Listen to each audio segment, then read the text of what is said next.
Rahul Gandhi. Speaker sir, thank you for allowing me to speak on this issue.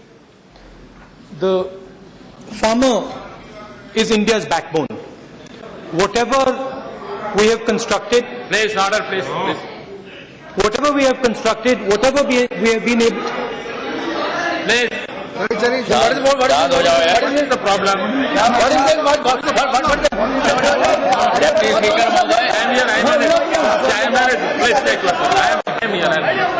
Whatever has been achieved in this country, whatever has been constructed, whether it is IT, whether it is defense, all these structures sit on top of a foundation. That Hindi में भी बोलूंगा, आप घबराइए मत. आप अपना देखिए ना. Everything has been built on a foundation that has been provided to us by the farmer. The farmer gave us the Green Revolution, and the Green Revolution happened because the farmer was given abundant credit and because the farmer was provided with the idea of MSP so that he could sell his crops. Don't make any comment. You allow me to run the house. If you want anything, if you don't like, you can go outside and sit there. No. So when member is speaking, you must be allowed to speak. No. Deputy Speaker, sir, you have to control them. Because this is unacceptable.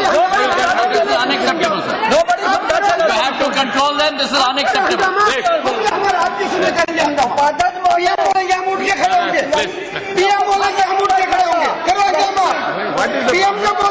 Parliamentary Affairs Minister sitting here. आपको चिंता क्यों है? आपके PM नहीं खड़े होंगे क्या? हम भी देखते हैं. Anyway, I'm sorry to say, Speaker sir, Okay, all right. that on the matter of MSP and on the matter of agricultural credit, our government, the Achhe Din government, that's their name, not my name, so I take their permission to use it. The Achhe Din government has failed the country. I'd like to point out a little bit about the MSP and agricultural credit. In our time, UPA government's time, agricultural credit grew by 700%. It went up to 8 lakh crore rupees, and 6.5 crore farmers benefited from this. Our average increase in credit was an average 20% every year. I'm sad to say that the current government has only given an increase of 5%. Comparing MSP, the current government has allowed it to stagnate. This is the heart of agriculture. Our record is available to everyone. I'd like to take your permission to repeat our record. In wheat, we raised the MSP from 640 rupees to 1,400 rupees per quintal. In rice, we raised the MSP from 560 rupees to 1,310 rupees per quintal. In sugarcane, we raised the MSP from 73 rupees to 220 rupees per quintal. And what has the current regime done? What has the current regime done over the last year? I'd like to say, wheat has been raised by 50 rupees. Sugarcane has been raised by 10 rupees. And cotton has been raised by 50 rupees. As if that was not enough, our farmer struggles. What is the result? What is the result of this? You talk about defending the country. You talk about strengthening the country. What is the result of this? The result of this is that during our time, agriculture grew at 4.1%. In the previous NDA government, the India Shining government, your record was 2.6% agricultural growth rate every year. Your Prime Minister, during the campaign, spoke to the farmers and said that he will look after them. MSP is where it was. Agricultural credit has not been improved. And agricultural growth rate is 1%. Shame. How can you talk about strengthening this country if the foundation of this country is the farmer? Yes. How are you going to do that? Yes. CEO came to me 2 days ago before our rally, and he said that he had gone to Mr. Gadkari. First, I'd like to praise Mr. Gadkari. He's not here, Gadkari, sorry. I'd like to praise him because he is the one minister here who speaks his heart and tells the truth. I'd like to praise him. और उन्होंने क्या कहा? उन्होंने कहा कि किसान को ना भगवान पे ना सरकार पे भरोसा करना चाहिए। और अच्छी बात है क्योंकि उन्होंने अपना जो उनके दिल में था वो उन्होंने कह दिया। दिल की बात कही। मन की बात, दिल की बात। अभी कहता हूं अब as if that was not enough, agricultural growth rate is stagnating, farmer doesn't get credit, MSP is where it was, and the weather lets the farmer down. ओला पड़ा, बारिश पड़ी और किसान का नुकसान हुआ। सबसे पहले मैं आपके प्रधानमंत्री जी को एक सुझाव देना चाहता हूं। छोटा सा देखिए, पहले एक्सपर्ट्स ने कहा, शांत हो जाओ। अरे आप एक्सपर्ट्स ने कहा, अरे सुनो सुन लो। अरे सुन तो लो भाई। हिंदुस्तान के सबसे बड़े एग्रीकल्चरल एक्सपर्ट्स ने कहा कि 180 लाख करोड़ लाख हेक्टर पे नुकसान पहुंचा है। 14 स्टेट्स में नुकसान हुआ है। 40,000 करोड़ रुपए नुकसान हुआ है। उसके बाद आपके प्रधानमंत्री जी कहते हैं, एक्सपर्ट्स कहते हैं कि 180, देश के प्रधानमंत्री कहते हैं नहीं, बोलने दीजिए, देश के प्रधानमंत्री कहते हैं नहीं, जो एक्सपर्ट्स कह रहे हैं वो गलत है। मैं जानता हूं 106 लाख हेक्टेयर पर असर हुआ। उसके बाद आपकी एग्रीकल्चरल मिनिस्ट्री कहती है नहीं भैया, प्रधानमंत्री जी गलत कह रहे हैं, 80 लाख हेक्टेयर इफेक्टेड है। तो सबसे पहले आप हमें बताइए, एक्सपर्ट सही कह रहे हैं, प्रधानमंत्री सही कह रहे हैं, या आपकी एग्रीकल्चरल मिनिस्ट्री सही कह रही है? तीनों सही कह रहे हैं। यही बीजेपी का तरीका है। यहाँ कुछ बोलो, वहां कुछ बोलो, वहां कुछ बोलो और फिर बोलो, तीनों एक ही बात कह रहे हैं। किसान को नुकसान हुआ। मैं आपको सुझाव देता हूं, ये कंफ्यूजन हो रहा है ना? कोई 106 कह रहा है, कोई 80, कोई 180 कह रहा है, कोई 80 कह रहा है। मैं आपको सुझाव दे रहा हूं, प्रधानमंत्री जी को सुझाव दे रहा हूं, क्यों नहीं प्रधानमंत्री जी जाकर अपनी आंखों से देख लें?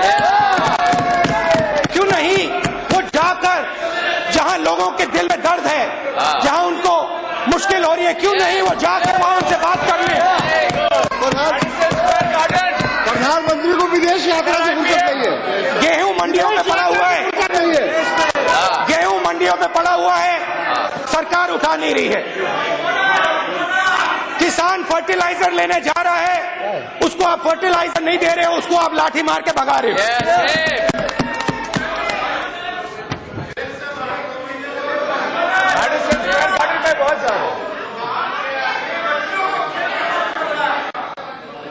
विदेश यात्रा, विदेश देखिए, विदेश की सैर। अच्छा सुनिए, स्वामीनाथन जी ने कहा, सैर। Very good. I will control. No, please. I will manage, please. आपने बोले किसी का बात नहीं। तो देखिए, एक बात तो बिल्कुल स्पष्ट है कि आपकी जो सरकार है वो किसानों की मुश्किलों को बोलने दीजिए, किसानों की मुश्किलों को इग्नोर कर रही है और मजदूरों की आवाज को नहीं सुनती है। आप लोगों की सरकार उद्योगपतियों की सरकार है, वो सब जानते हैं, हम भी जानते हैं, आप भी जानते हैं। बड़े लोगों की सरकार है, कॉर्पोरेट सरकार, कॉर्पोरेट सरकार है ये। नहीं, सुनिए सुनिए तो Deputy Speaker, sir, you must please control them. आपकी सरकार बड़े लोगों की सरकार है, सूट बूट की सरकार है, वो हम समझते हैं।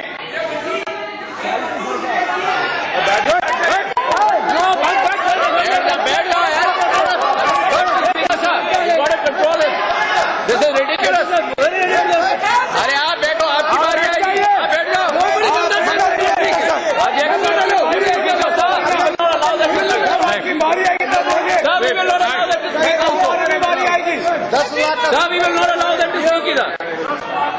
दिल्ली में कितना जीता करता है?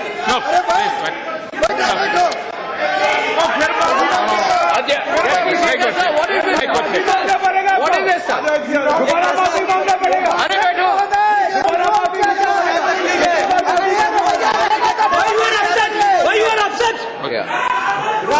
असली सच्चाई कड़वी लगती है। अब वो सूट का मामला तो खत्म हो गया है। नहीं, वो सही है, वो अरे नहीं, वो अरे बैठ जाओ, सच्चाई कड़वी लगती है, बैठ जाओ, बैठ जाओ, सच्चाई कड़वी लगती है, बैठ जाओ, बैठ जाओ, सच्चाई कड़वी लगती है। भैया 10 लाख का नहीं, ये कोई तरीका है सर? ये कोई सर, ये कोई तरीका है?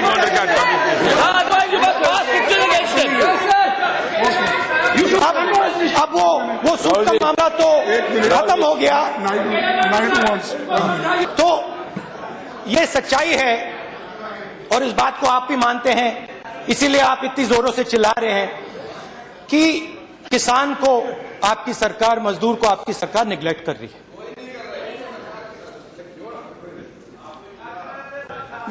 कमेंट्री बंद नहीं हो रही, आप बोलने के।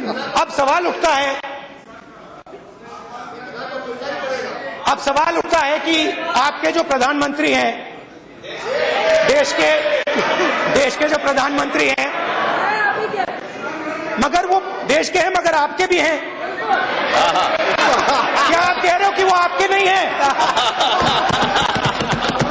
क्या आपके नहीं है वो? मैंने गलत बोला, आपके नहीं है वो। देश के तो हैं मगर आपके नहीं है क्या? तो फिर क्यों चुप करा रहे हो मुझे? ठीक है, वो आपके प्रधानमंत्री नहीं है, देश के प्रधानमंत्री हैं। वो पॉलिटिकल कैलकुलेशन तो समझते हैं, चुनाव जीते हैं। तो मेरे दिमाग में एक सवाल उठ रहा है और वो मैं देश से पूछना चाहता हूं, आपसे पूछना चाहता हूं। देखिए, 60% जनता एग्रीकल्चर पे डिपेंडेंट है। किसान मजदूर 67, आप मुझसे अच्छा जानते हैं, 67 वो एग्रीकल्चर पे डिपेंड करते हैं। और आपके जो प्रधानमंत्री हैं, देश के जो प्रधानमंत्री हैं, वो पॉलिटिकल कैलकुलेशन बहुत अच्छी तरह समझते हैं। तो मेरे दिमाग के सवाल उठ रहा है कि अगर वो पॉलिटिकल कैलकुलेशन समझते हैं तो वो 60% लोगों को क्यों गुस्सा कर रहे हैं? ये सवाल है। प्रैग्मेटिक व्यक्ति हैं, वो क्यों 60% लोगों को नाराज कर रहे हैं? और इसके बारे में मैं सोच रहा हूं कि इसका कारण क्या है। स्वामीनाथन जी ने कहा कि अंग्रेजी का कोट है तो अंग्रेजी में बोल देता हूं, future will belong two nations with grains not guns. तो डिफेंस की बात होती है, मिसाइल्स की बात होती है, फाइटर प्लेन की बात होती है, और 60% जनता को आप भूल रहे हैं। मैंने अपने आप से पूछा ये क्यों हो रहा है, और मेरे पास एक ही जवाब मिला। जवाब क्या है? जवाब क्या है कि कारगिल में जमीन की जो कीमत है, हिंदुस्तान के किसान की जमीन की जो कीमत है वो तेजी से बढ़ रही है, और आपके जो कॉर्पोरेट दोस्त हैं वो उस जमीन को चाहते हैं। और आप क्या कर रहे हो? एक तरफ से सुनिए, आप क्या कर रहे हो? एक तरफ से किसान को, मजदूर को आप कमजोर कर रहे हो, और उसके बाद जब वो कमजोर होगा, जब वो खड़ा नहीं होगा अपने पैरों पे, फिर आप उसको अपने ऑर्डिनेंस की कुल्हाड़ी मारोगे।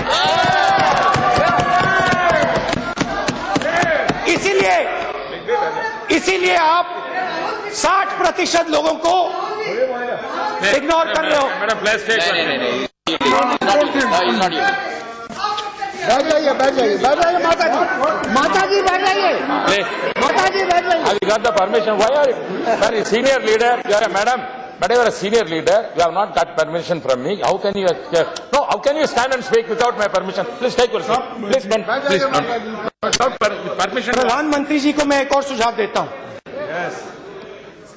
वो देश के प्रधानमंत्री जी हैं,